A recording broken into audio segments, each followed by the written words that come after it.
Assalamualaikum warahmatullahi wabarakatuh. Alhamdulillahi ala ihsanih wa syukru lahu ala taufiqihi wa amtinanih. Asyhadu an la ilaha illallah wahdahu la syarika la ta'ziman li sya'nih wa asyhadu anna Muhammadan abduhu wa rasuluhu ad-da'i ila ridwanih. Ya ayyuhalladzina amanu ittaqullaha haqqa tuqatih wa la tamutunna illa wa antum muslimun. Subhanaka la ilma lana illa ma 'allamtana innaka antal alimul hakim. Amma ba'd, kaum muslimin dan muslimat, bapak-bapak, ibu-ibu, saudara-saudari, jemaah salat maghrib dan isya Masjid Baitul Muttaqin rahimakumullah. Alhamdulillah, kita awali majelis kita dengan memuja dan memuji Allah Subhanahu wa taala atas nikmat dan karunia-Nya kita kembali bisa menimba ilmu, terutama terkait dengan dasar agama kita, akidah, yang merupakan bagian yang sangat urgen dalam kehidupan kita. Sehingga ketika Syekhul Islam Ibnu Taimiyah ditanya tentang kenapa selalu menulis dan membahas tentang akidah, dan bahkan kitab-kitab beliau, pada setiap karya-karya beliau banyak pada pembahasan akidah, Syekhul Islam menjawab, kalau seandainya seseorang memiliki akidah yang tidak benar, maka akibatnya sangat fatal. Jika dibandingkan dengan kesalahan-kesalahan pada pembahasan hukum-hukum fikih, pada khilafat atau perbedaan-perbedaan para ulama di dalam hukum fikih. Selama itu terdapat mazhab yang disandarkan kepada dalil yang sahih, maka dipakai. Tapi pada pembahasan akidah, jika seandainya tidak berdasarkan dalil-dalil yang sahih atau tidak bersumberkan kepada yang disampaikan Allah dan Rasulnya, maka akibatnya sangat fatal.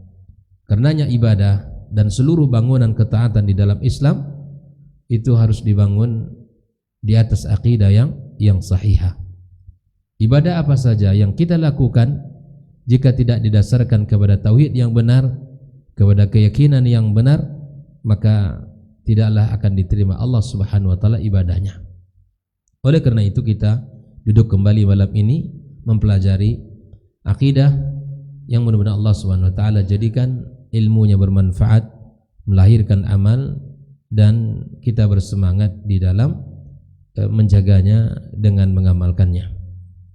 Ucapan salawat dan salam untuk Nabi kita yang mulia sallallahu alaihi wasallam.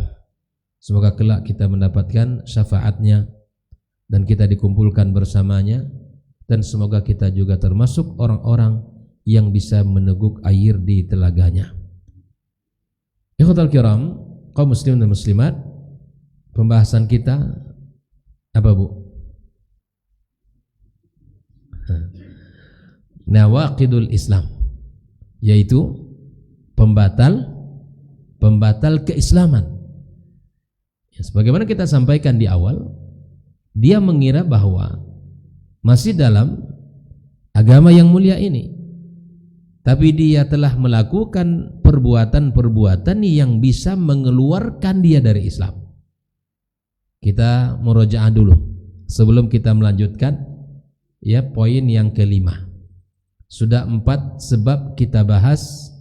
Pembatal pertama apa? Asyirku billah, mensyirikkan Allah Subhanahu wa taala. Contohnya,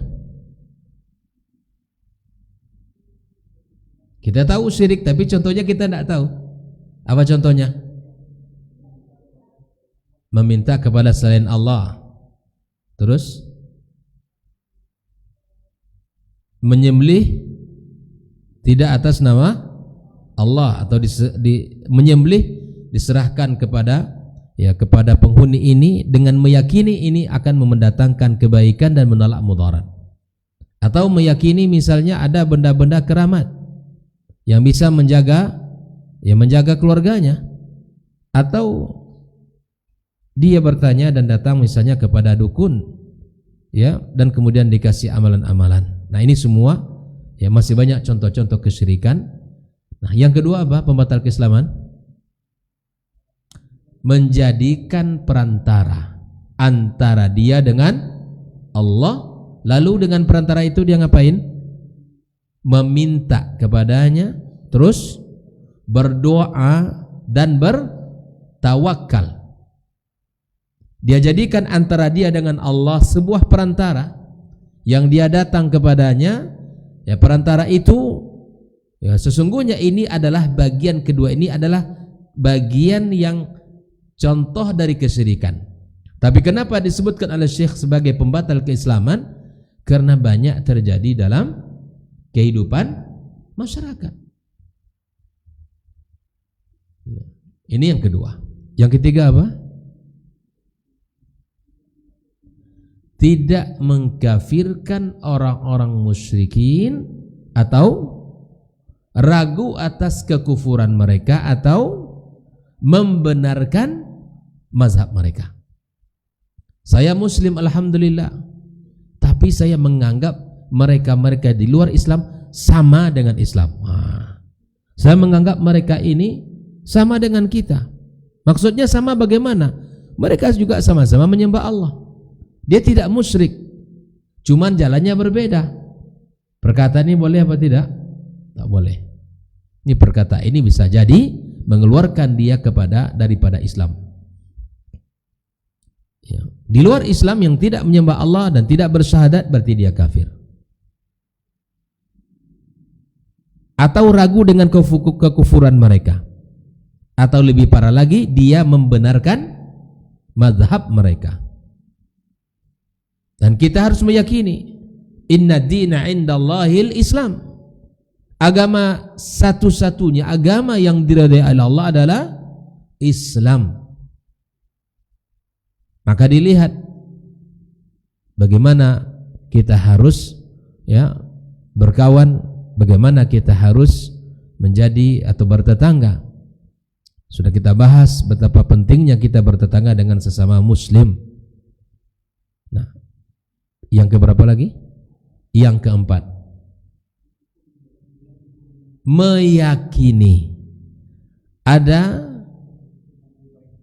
sebelum hukum ada petunjuk yang lebih sempurna dari petunjuk Nabi, dan ada hukum yang lebih sempurna dari hukum Nabi sallallahu alaihi wasallam.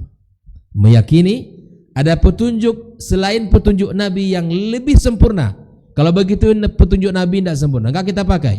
Kita pakai yang lain saja. Atau hukum yang dibuat manusia lebih adil, lebih bijak daripada hukum Allah dan Rasulnya. Ini bahaya kalimat ini. Ini bisa jadi akan keluar dari Islam walaupun dia mengatakan dia Islam. Inilah 4 poin yang sudah kita ambil, semoga kita memahami dengan baik. Saya ulangi sekali lagi. Yang pertama, syirik kepada Allah Subhanahu wa taala. Yang kedua, menjadikan antara dia dengan Allah perantara, lalu dia meminta, lalu dia berdoa kepada dan bertawakal kepadanya. Yang ketiga, tidak mengkafirkan orang-orang musyrik atau ragu dengan kekufuran mereka atau membenarkan mazhab mereka. Yang keempat, meyakini ada petunjuk yang lebih sempurna dari petunjuk Nabi atau ada hukum lebih sempurna dari hukum Nabi sallallahu alaihi wasallam, seperti mendahulukan aturan-aturan manusia, dan ini adalah kekufuran. Baik, yang kelima, malam ini kita akan lanjutkan poin yang kelima.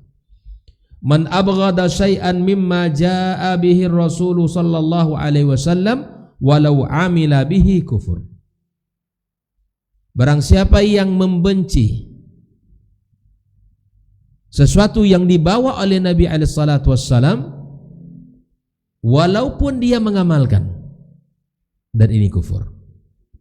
Sesuatu yang telah ditetapkan oleh Rasulullah sallallahu alaihi wasallam, dijelaskan melalui firman Allah, melalui hadisnya sallallahu alaihi wasallam, dan dia tidak menyukai itu, membenci.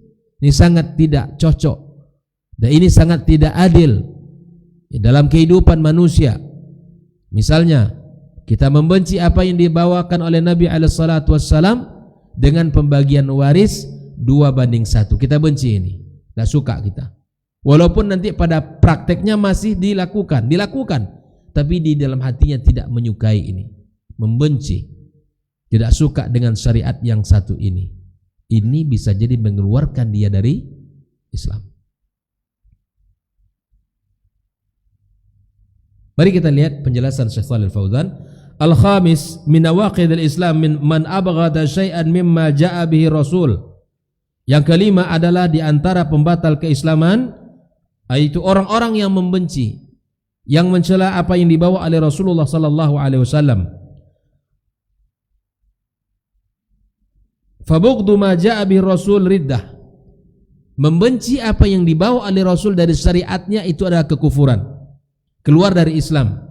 Walau amila bihi, walaupun dia mengamalkan, jika terpaksa dia salat, saya tidak suka salat ini, berat sekali 5 kali dalam sehari semalam, dia tidak suka, tapi dia mengamalkan. Berat nih, berat. Apalagi salat subuh, berat sekali. Tapi karena sebetulnya saya tidak suka, tapi tetap dilakukan, tetap dia keluar dari Islam. Allah Ta'ala mengatakan, dzalika bi annahum karihu bima anzalallah, atau dzalika bi annahum karihu ma anzalallahu fa ahbata a'malahum. Dikarenakan mereka membenci syariat Allah Azza wa Jalla, membenci apa yang diturunkan Allah, maka kemudian Allah gugurkan seluruh pahala-pahala mereka. Al-karahatu hiyal bughdu. Tidak menyukai itu sama dengan membencinya. Hadhihi riddah, dan ini adalah sesuatu sikap yang mengeluarkan seseorang dari Islam. Walau amila bihi, meskipun dia melakukan. Datang bulan Ramadan, puasa-puasa, tapi di dalam hatinya penuh ketidaksukaan dengan datangnya Ramadan. Ini menyulitkan orang 1 bulan penuh, tak boleh makan, tak boleh minum siang hari.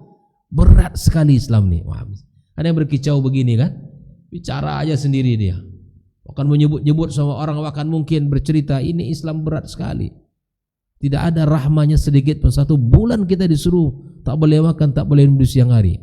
Tapi puasa juga, puasa juga, tapi di hatinya penuh dengan kebencian terhadap syariat puasa.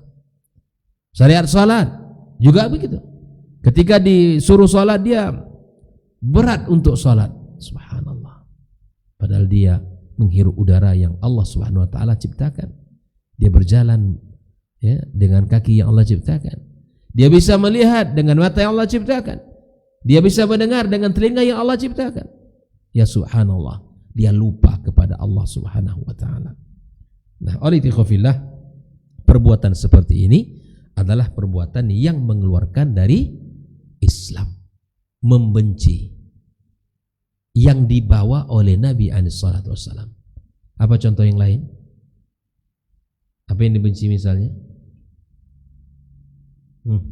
Syariat Islam secara umum, apa saja syariatnya. Apalagi misalnya dalam hukum keluarga, ya kan? Seperti mana Allah sebutkan tentang syariat di mana laki-laki boleh menikah lebih dari 1. Wah, ini para ibu-ibu bencinya bukan main. Bu, ya jangan pernah benci syariat itu walaupun tidak mau. Anda benci kepada syariat. Ya subhanallah. Semoga Allah jaga keluarga kita ya. Itu ya. Artinya ini syariat. Ini syariat. Ya kan?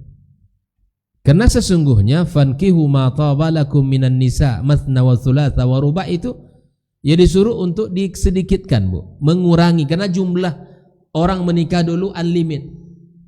Dulu orang menikah tidak ada batas. Mau berapa saya mau 10, mau 15. Datang Islam disuruh oleh Allah hanya itu artinya mengurangi.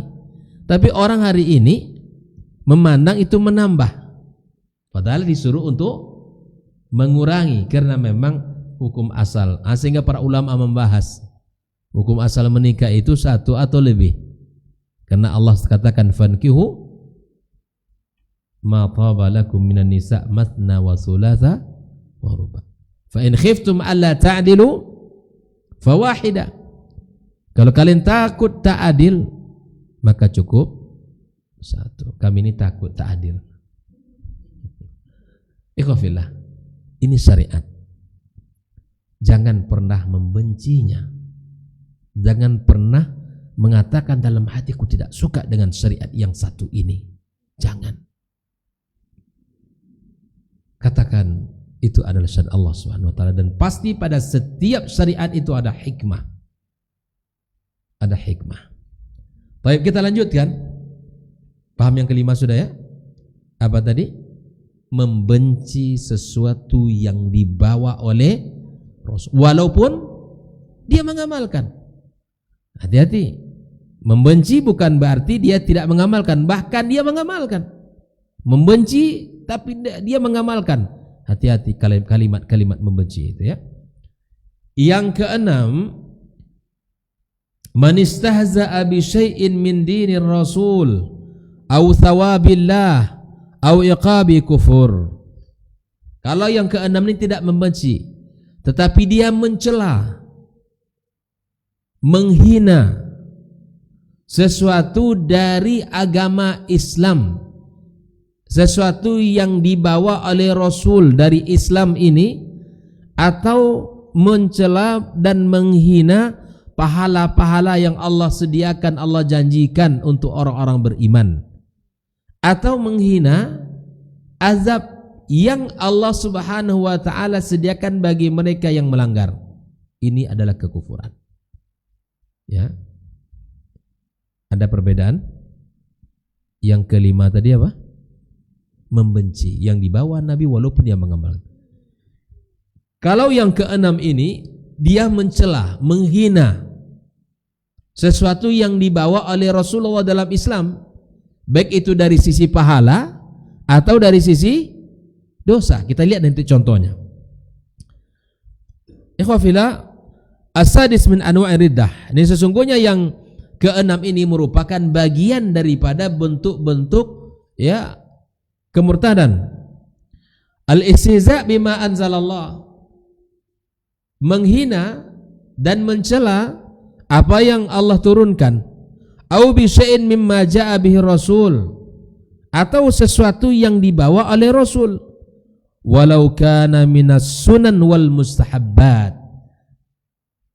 Apa saja yang dibenci itu atau yang dicela itu, baik itu dalam perkara-perkara yang sunnah maupun perkara-perkara yang mustahabbat, yang dianjurkan, yang dicintai untuk dikerjakan.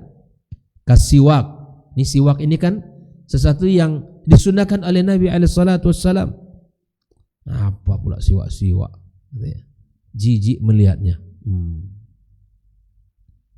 Jijik melihatnya orang bersiwak-siwak menjelang sholat itu. Cukuplah gosok gigi di rumah sebelum sholat. Ya subhanallah. Nabi mengatakan, laula an asyqa ala ummati la amartuhum bis-siwak inda kulli salatin, kata Rasul. Kalaulah bukan karena memberatkan bagi umatku, aku perintahkan dia untuk bersiwak setiap kali sholat. Dicelanya, dihinanya orang-orang bersiwak. Ini geng bersiwak nih katanya, macam-macam lah istilahnya. Karena orang untuk menyematkan istilah-istilah buruk itu sangat pintar hari ini. Dan ini adalah warisan kaum jahiliyah. Dulu orang-orang jahiliyah itu menghina Rasul itu dengan berbagai macam gelar dan sebutan. Wa qasus syarib, memendekkan kumis, nah, itu kan. Wa akhdhu sya'ril ibt wa taqlimil azafir, atau misalnya dia mencukur bulu ketiaknya, atau mencukur, atau dia memotong misalnya kukunya. Ini misalnya sesuatu yang disunahkan, dianjurkan, lalu dia hina dan ia celah orang-orang yang melakukan itu. Misalnya hari ini orang-orang yang berusaha untuk memakai celana atau jubah atau sarung di atas mata kaki misalnya, dihina, itu air sudah dalam pula kan, misalnya seperti itu kan, air sudah dalam, banjir sekarang nampaknya, dia ngomong sama kawannya, kawan tuh lewat, tak ada hujan, tak ada banjir, tapi ada orang yang macam-macam lah istilahnya. Atau misalnya orang-orang yang menjaga sunnah jenggot misalnya ya. Ini misalnya orang-orang yang berusaha untuk menjaga jenggotnya, macam-macam lah istilahnya disematkan. Bapak kambing itulah dan ini segala macam. Ya subhanallah. Ini sunnah Nabi. Kalau Anda tidak mampu atau belum mampu melakukan, jangan cela dan hina mereka yang telah berusaha untuk melakukan. Jelas banyak Bu di dalam kehidupan kita, masyarakat kita yang mencela atau mencaci maki, menghina orang-orang yang berusaha iltizam. Misalnya ada orang yang ke masjid, diajak dia ke masjid. Masjid tentu atau orang sudah mau meninggal aja itu, yang ini belum lagi. Nantilah, macam-macam istilah orang hari ini, mencela, menghina. Jangan-jangan itu akan mengeluarkan kalimat itu akan mengeluarkan dari Islam. Allah Subhanahu wa taala mengatakan wala in sa'altahum la yaqulunna innama kunna nakhudu wa nal'ab. Kalau ditanya ke mereka, kami ini bercanda cuman. Bukankah itu sering kita dengar hari ini? Kalau diminta konfirmasi ke dia, kami ini bercanda, mencandakan syariat tidak boleh. Bermain-main dengan agama ini tidak boleh. Makanya kalimat kita harus dijaga. Rasulullah SAW mengatakan, yang barang siapa yang menjamin bagiku lisannya dan kemaluannya, kehormatannya, aku jamin baginya surga. Begitulah Nabi mengatakan betapa besarnya menjaga keutamaan menjaga lisan dan kehormatan kita. Man yadman lima baina lihyaihi wa baina fakhidai atmannahul jannah, kata Rasul sallallahu alaihi wasallam. Sehingga Nabi juga menyebutkan ya, lisan-lisan yang tidak bertanggung jawab, bahwa misalnya ketika kata Rasul sallallahu alaihi wasallam, ada orang yang mengucapkan satu kalimat tanpa dia pikir kalimat itu. Mungkin kalimat itu dia maksudkan bercanda, tapi orang tersinggung dengan kalimat itu. Bisa jadi kalimat itulah yang dianggap tidak besar, tidak sesuatu yang membahayakan, tetapi bisa jadi kalimat itu yang membuat dia atau menyebabkan dia masuk ke dalam neraka Allah Subhanahu wa taala.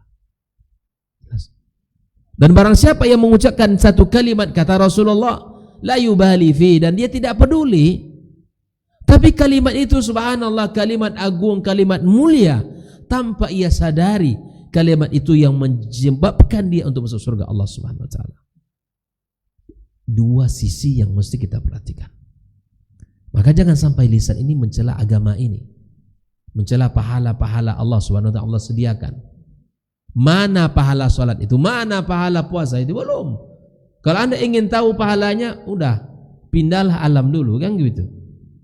Agar tahu ya, hakikat dari apa yang telah kita lakukan selama ini, maka jangan di alam dunia, berpindahlah ke alam akhirat, alam barzakh, karena di situ sudah mulai seluruh kenikmatan dan seluruh azab akan diberikan.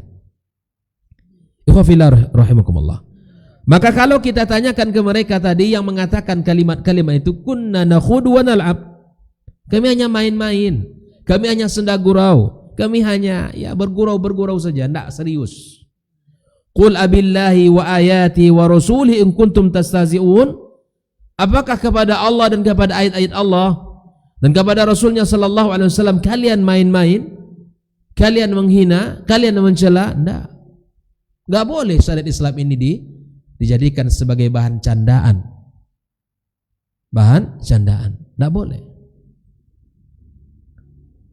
La ta'tadziru, kata Allah, jangan kalian hari ini minta uzur, minta maaf, jangan. Tidak berlaku uzur kalian hari itu. Qad kafartum ba'da imanikum, sungguh kalian telah kufur setelah kalian beriman kepada Allah Subhanahu wa taala.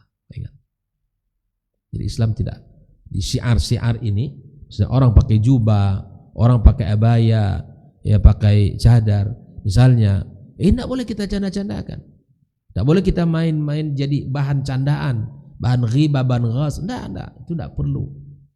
Karena Islam ini mengajarkan kepada kita untuk iltizam dengan agama yang mulia ini. Ya. Makanya saya katakan, kalau Anda belum mampu melakukannya, jangan hina dan cela orang yang berusaha untuk melakukannya. Yang sulit itu kan terkadang kita ini subhanallah, ya suka kali untuk merendahkan orang, tapi lupa dengan apa yang ada pada kita. Ikhwafillah. Falladhi yastahzi bi syai'in mimma ja'a bir rasul, orang-orang yang mencela, menghina yang dibawa oleh Rasulullah fardan aw wajiban aw sunnatan fa innahu yakunu murtaddan min dinil Islam. Baik itu hukum-hukum yang wajib, ya, seperti pahala salat, puasa, zakat, haji, atau misalnya sesuatu yang sunnah. Ya, sesuatu yang sunnah. Jadi kita nampakkan bahwa kita berusaha untuk mensyiarkan sunnah Nabi sallallahu alaihi wasallam. Ya, maka berusaha untuk melakukan tampakkan dalam diri kita itu, ya, Islam itu hidup gitu. Syiarnya itu kita pakai dalam diri kita. Ya. Maka tutup aurat, ketika keluar rumah kita tutup. Allah suruh kita tutup aurat kita. Nabi SAW perintahkan kita tutup aurat kita.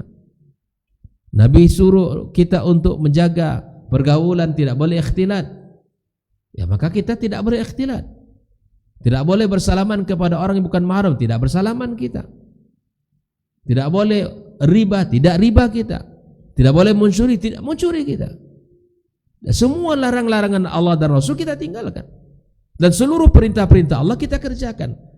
Kita penuh dengan ta'zim. Makanya subhanallah, ibadah apapun yang kita lakukan itu harus dibangun di atas apa? Ya, hub, cinta dan pengagungan kepada Allah Subhanahu wa taala. Nah, di sini. Ma balukum billadhi yaqul, bagaimana ya pendapat kalian orang-orang yang mengatakan ya fa'ul lihya, yang kita disuruh untuk menjaga apa namanya jenggot kita, ya pakai, silakan dijaga. Silakan untuk dipelihara. Nabi suruh kita wa hafuz syawarib, kita cukur kumis kita, wa khudhul abad, yang kita cukur bulu ketiak kita, dan seterusnya, ya. Dan semua apa yang kita lakukan itu, dan kita rendahkan orang, atau kita rendahkan syariat ini, atau kita rendahkan orang yang sedang berusaha mengamalkan. Ya, hadza wal istihza bidinillahi azza wajalla. Inilah bentuk penghinaan terhadap Islam. Idza qalu hadza syai' walau kanu hum ya'malunahu, meskipun mereka melakukan terkadang, fa innahum yartadduna an dinillah, mereka murtad dari Islam, li'anna hadza tanaqqus, karena sikap itu adalah meremehkan agama yang mulia ini, meremehkan akidah Islam yang telah Allah Subhanahu wa taala utus nabinya sallallahu alaihi wasallam. Tidak boleh kita main-main dalam urusan agama. Tidak boleh kita bercanda dalam urusan agama kita. Subhanallah, terkadang dalam dunia kehidupan ini banyak kita dapatkan sebagian orang yang menghina, melecehkan, menganggap Islam sebagai aturan yang menyulitkan dan seterusnya. Maka perkataan dan keyakinan seperti ini mesti kita hindari bersama. Taib. Fal wajib ta'dhimu sunnati Rasul sallallahu alaihi wasallam. Maka yang wajib untuk kita lakukan adalah mengagungkan sunnah Rasulullah sallallahu alaihi wasallam, wa ihtiramuha, dan kita memuliakan, menghormatinya. Wa hatta law anna al-insana waqa'a fi syai'in min al-mukhalafa lahwa fi nafsihi fa innahu yahtarim sunnata Rasul sallallahu alaihi wasallam. Maka manusia hendaklah menghormati syariat Islam, memuliakan, ya, walaupun di dalam dirinya ada, ya, keinginan-keinginan atau pelanggaran-pelanggaran terhadap syariat ini, ya tetap dia mengagungkan Islam, tidak boleh menghina. Yahtarimus sunan, memuliakan sunnah-sunnah Rasul, wa yahtarimul ahadits, dan memuliakan, menghormati hadis-hadis Nabi sallallahu alaihi wasallam. Wala yaqulu hadhihi qusur, ini sesuatu yang hina. Misalnya kita mendapatkan hadis Nabi sallallahu alaihi wasallam ketika ada lalat yang masuk ke minuman ya, maka apa kata Nabi? Apa pula lalat dicemplungkan? Misalnya nih, ini sesuatu nggak mungkin gitu. Ini mustahil ini. Lalat itu kotor. Nabi sudah suruh, lakukan. Di dalam misalnya dalam kehidupan keluarga lah. Dalam kehidupan keluarga misalnya, banyak sekali contoh-contohnya dalam kehidupan keluarga. Ya, ketika dalam hak misalnya wa'ashiruhunna bil ma'ruf, kita disuruh oleh Allah untuk ya menghormati atau kita bergaul dengan pasangan kita dengan cara yang baik. Wa'ashiruhunna bil ma'ruf, bergaulilah mereka istrimu dengan cara yang baik. Kita bergaul dengan cara yang baik, kita berinteraksi dengan cara yang baik. Kata para ulama, bil lutfil kalam, dengan kalam dan ucapan yang lembut. Ya, kemudian kata Allah Subhanahu wa taala di dalam banyak ayat, Allah Subhanahu wa taala sebutkan di dalam misalnya dalam urusan rezeki, tapi kita tidak menunaikannya, tidak memberikannya, dan tidak melaksanakannya. Ini sesuatu yang perlu kita pertanyakan pada diri kita. Apakah kita tidak melakukan itu karena kita tidak suka, atau mungkin ada orang-orang yang menghina dan mencela agama yang mulia ini. Dulu di sebuah kampus di Indonesia ini berdirilah seorang dosen, lalu dia merobek ayat Al-Quranul Karim. Jadi ini adalah bukan firman Allah. Ini adalah ayat-ayat yang dicetak. Lalu kemudian ya tidak ada kemuliaan yang harus kita jaga. Dirobeknya Al-Quran itu. Ada seorang mahasiswa yang berada di kelas itu, langsung dia berdiri. Kebetulan di tangannya ada sebuah buku, yang buku itu adalah karya daripada dosen itu sendiri.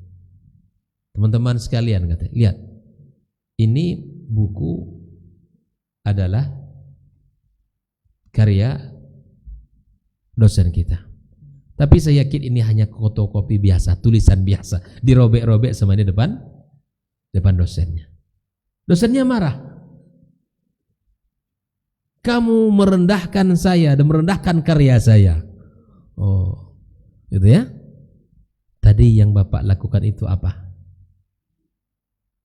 Bukankah itu merendahkan firman Allah?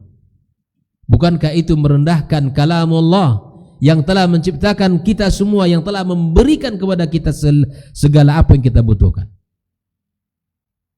Dia orang begitu tidak perlu dalil untuk menegurnya. Orang yang begitu itu perlu sikap juga untuk menegurnya. Baru dia sadar bagaimana rasa kalau karya tulis dia itu dirobek-robek pula sama mahasiswanya. Ini enggak ada, ini hanya fotokopi biasa. Ya, tidak ada nilainya ini. Ya, dirobek-robek sama dia seperti mana dosennya tadi merobek Al-Quranul Karim di depan seluruh mahasiswa. Dosennya ternyata marah, tidak terima. Nah, ini orang yang kerdil, ya, orang yang sok hebat tapi berlagak, ya orang-orang ya ternyata orang lemah tapi berlagak kuat. Ya subhanallah, ini adalah istihza, penghinaan terhadap firman Allah Subhanahu wa taala. Nah, maka banyak orang-orang yang terhadap hadis Nabi alaihi salatu wasallam tidak menerima, bahkan mencela. Sebagian hadis-hadis Nabi alaihi salatu wasallam tidak masuk di dalam logika mereka. Ya, oleh itu ikhwafillah rahimakumullah, apapun yang menjadi bagian yang telah ditetapkan Allah dan Rasulnya wajib untuk kita taati. Wa dalilu qauluhu subhanahu wa ta'ala qul abillahi wa ayatihi wa rasulihi kuntum tastahzi'un. Katakan Muhammad, apakah Allah dan Rasulnya, ayat-ayat Allah dan Rasulnya sallallahu alaihi wasallam kalian hina dan kalian celah. La ta'tadiru, kalian jangan minta uzur, jangan cari alasan lain. Ya, qad kafartum ba'da imanikum, sungguh kalian telah kufur dari setelah kalian beriman. Ikhwafillah rahimakumullah. Maka sebab turun ayat ini dijelaskan oleh para ulama bahwa ada sekelompok orang, satu jamaah bersama Rasulullah sallallahu alaihi wasallam pada sebuah perang Tabuk. Wa hum muslimun, mereka ini muslim. Tsumma fi majlisin saru yaqulun, sebuah majlis mereka langsung berkata, ma ra'ayna mithla qura'ina haula'i akdzabu alsinah wa arghab butunan wa ajban 'inda al-liqa' ya'nuna Rasulullah sallallahu alaihi wasallam wa ashabu. Ini ucapan orang-orang yang memang tidak berada pada barisan kaum muslimin yang sesungguhnya. Mereka mengatakan, tidaklah pernah kita melihat orang-orang hebat di antara kita, orang-orang yang paling berdusta lisannya, paling tamak, yang paling rakus perutnya, dan paling penakut ketika berjumpa dengan musuh. Maksud mereka kalimat-kalimat itu siapa? Rasul dan para sahabatnya. Ini orang munafikin ini, orang yang memang di dalam hatinya ada penyakit, menganggap Rasulullah dan para sahabatnya itu orang yang paling pendusta, orang yang paling rakus, orang yang paling penakut jika bertemu dengan lawan. Maka turunlah ayat ini, qul abillahi wa ayatihi wa rasulihi kuntum tastahzi'un. Ya subhanallah, mereka berani menghina Rasul dan para sahabatnya. Maka ada seorang pemuda dari sahabat Nabi, waqtadha min hadzal kalam, lalu dia marah dengan kalimat yang didengar ini. Wa dhaba yuballighu Rasul sallallahu alaihi wasallam bima qalahu al-qaum.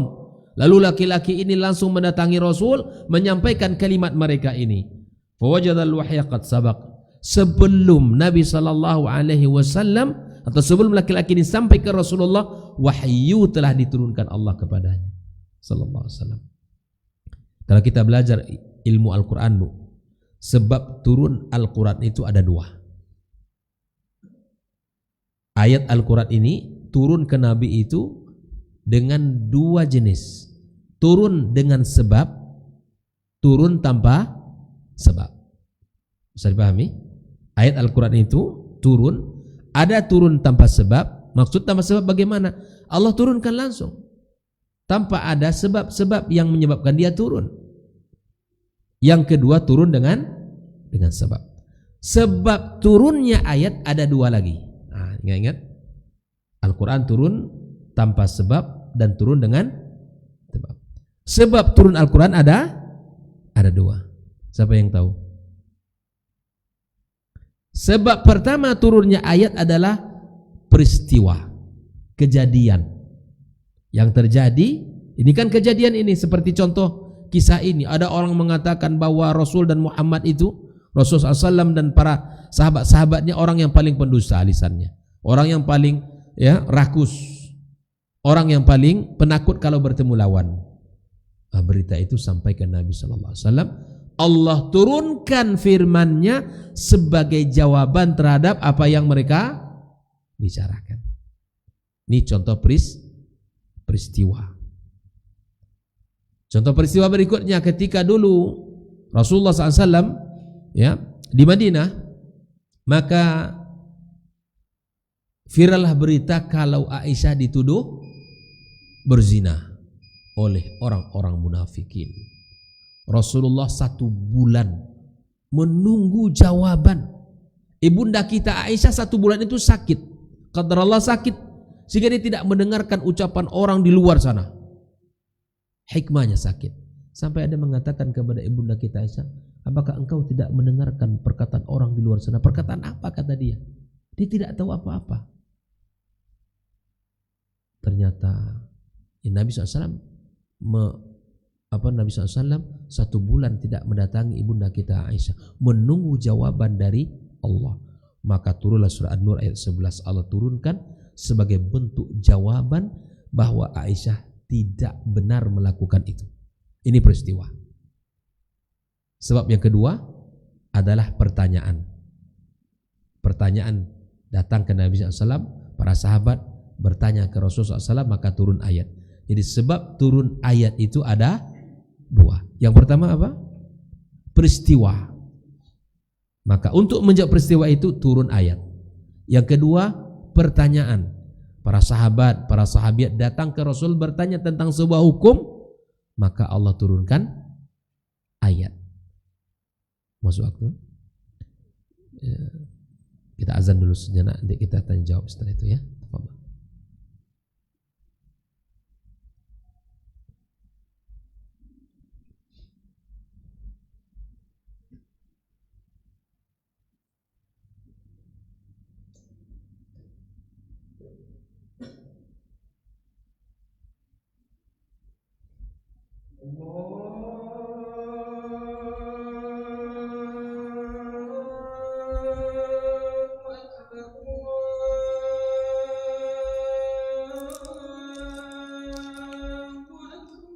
Allahu Akbar.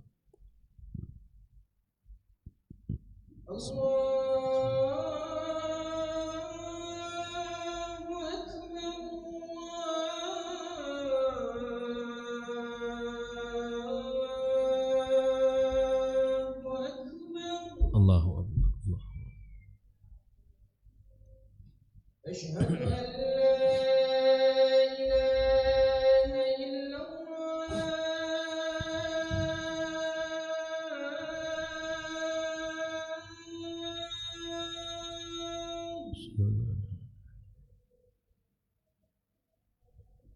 أشهد أن لا إله إلا الله.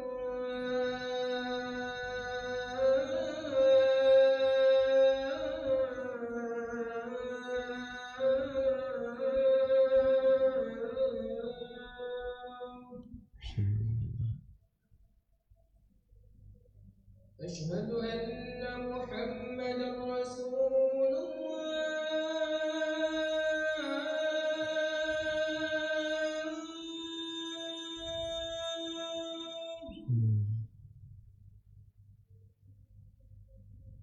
أشهد أن محمدا رسول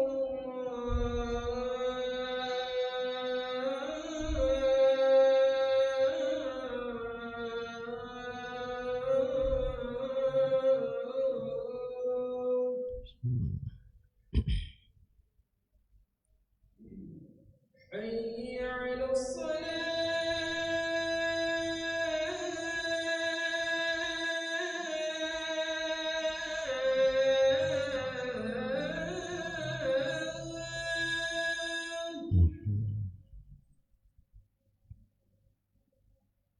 حي على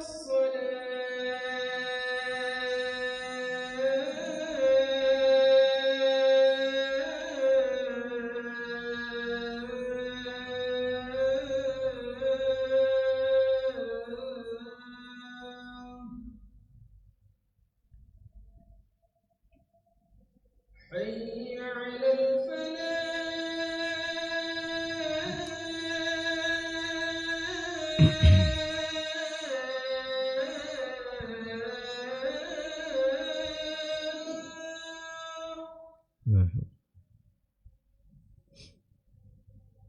حي على الفلاح.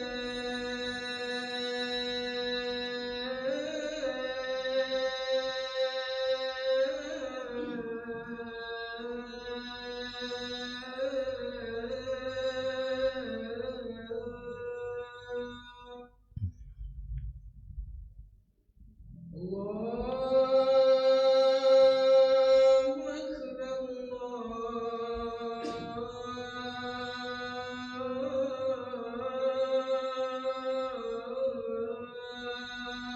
أكبر الله أكبر.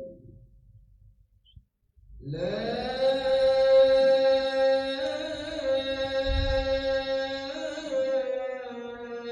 إله إلا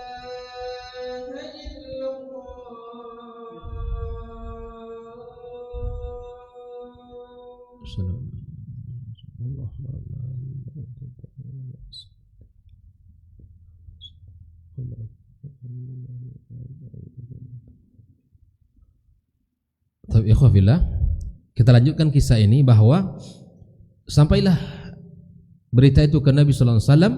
Sebelum pemuda itu sampai ke Rasul, ayat Al-Qur'an telah turun.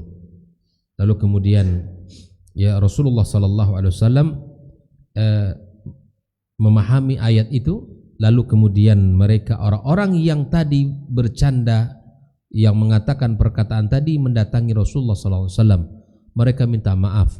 Mereka punya alasan, ya Rasulullah, kami hanya bercanda, kami hanya bergurau, kami tidak sengaja untuk menghina, kami tidak ada maksud untuk melecehkan. Itu kata mereka. Maka Allah Subhanahu wa taala katakan, war rasul la yaltafit ilaihi.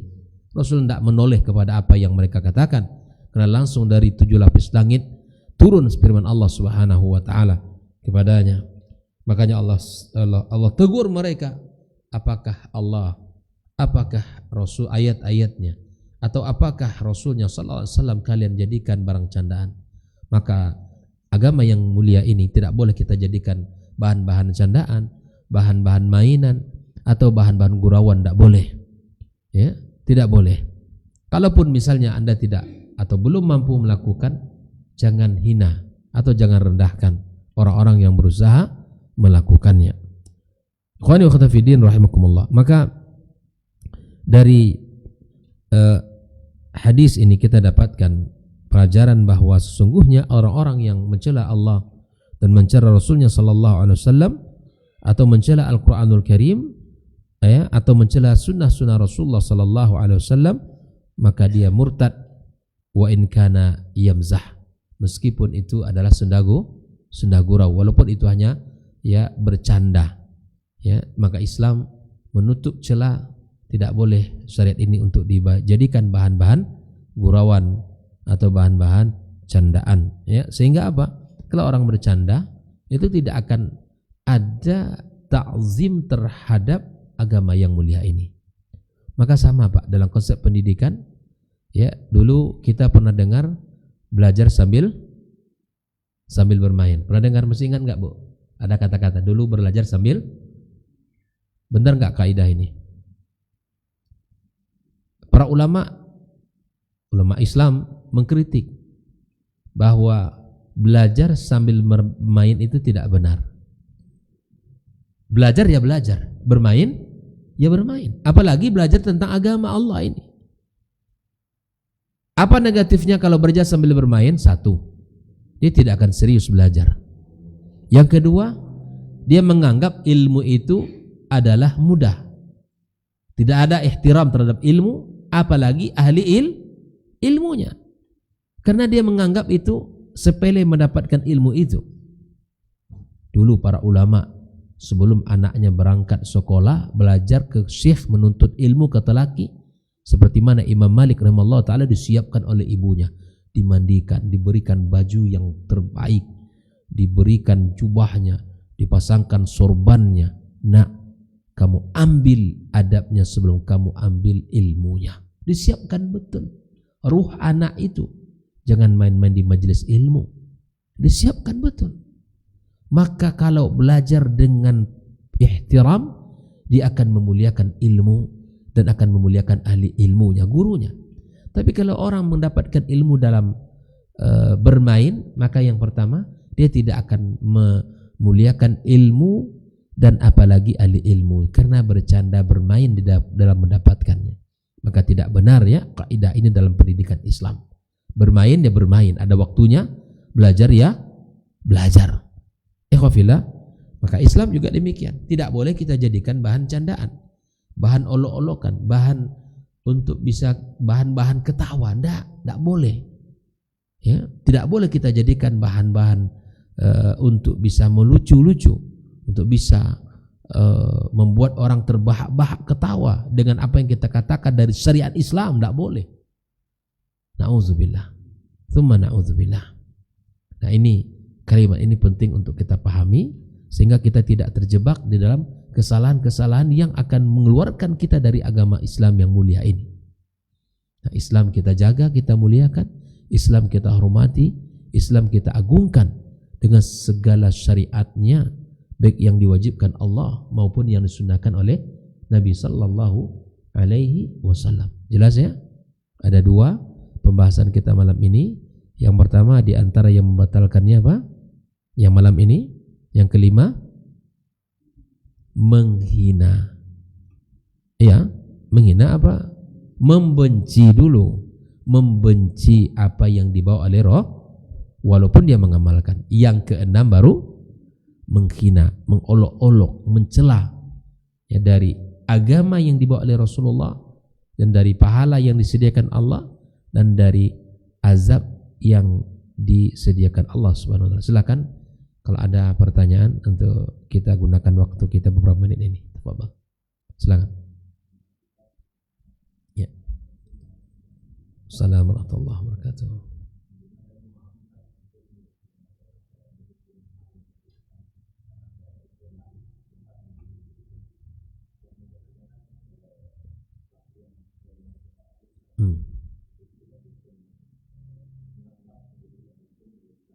Nah, nah, nah, ya, nah,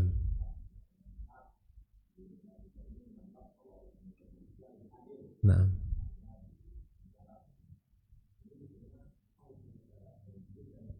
ya. Salam. Terima kasih atas pertanyaan, dan kini sudah kita bahas pada pekan lalu ya. Kita ulang kembali.